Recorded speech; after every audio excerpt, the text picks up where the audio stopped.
Hello everybody. Sorry you missed us last week. You didn't actually miss us. We took the week off because we were knee deep in paint. Today we're toe deep in paint, so we're getting there. If I never see a roll of this again, I will be okay. We are on the countdown to get this house ready for pictures and market by this weekend, and then we are leaving on Friday for Vegas for another week. So next Monday's Cup of Hope episode will be shot in Las Vegas. Woo!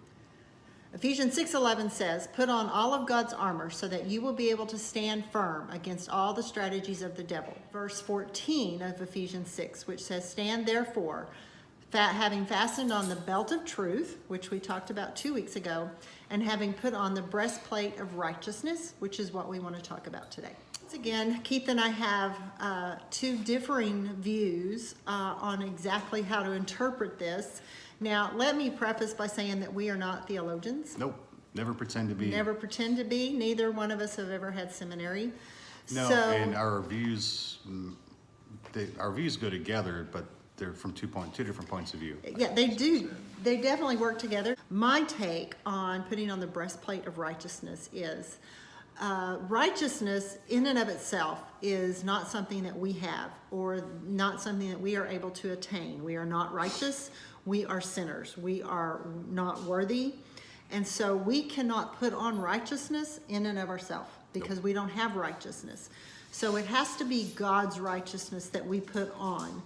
And by putting on God's righteousness, that gives us defense against all the things that the enemy likes to throw at us that like to bring shame and guilt and depression and those kinds of things. And so by putting on God's righteousness, it allows us to stand firm against those things that the devil tries to send at us.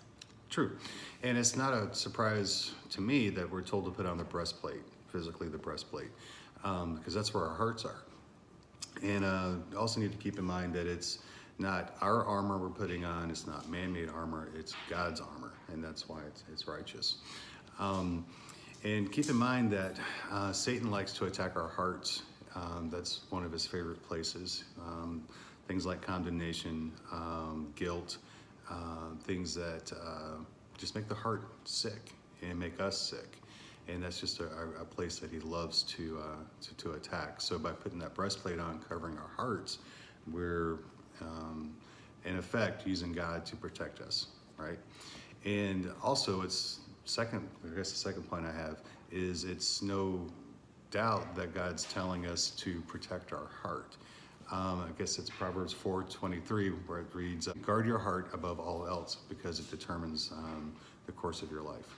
So that's why I see the breastplate of righteousness. I see it more the practical way, I guess, and where Valerie sees it more in the deeper scope of theology way. It's just two different opinions. They both go together because it is God's breastplate of righteousness.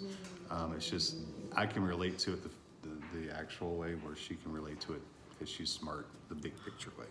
So how does this give you hope? How does it give me hope? It gives me hope by keeping my faith, trying to stay in the Word the best I can, continue to try to do the things that I believe God wants me to do the things that He's telling me to do, and He'll provide the armor for me to help me fight the battles that I face on a daily basis. Amen. The same thing for me. It gives me hope in knowing that there is a way. God has given us a way through His Word to fight the spiritual warfare that we are in on a daily basis. Amen. All right. All right. You guys have a great Monday and give us some comments.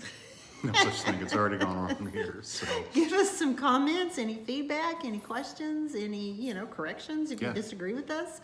And watch for us next Monday. It will be a little later because Las Vegas is behind us in time, but watch for us next Monday in Las Vegas, which will be our new home in a couple of months. Imagine us being late. Y'all be safe. Thanks. Bye, everybody.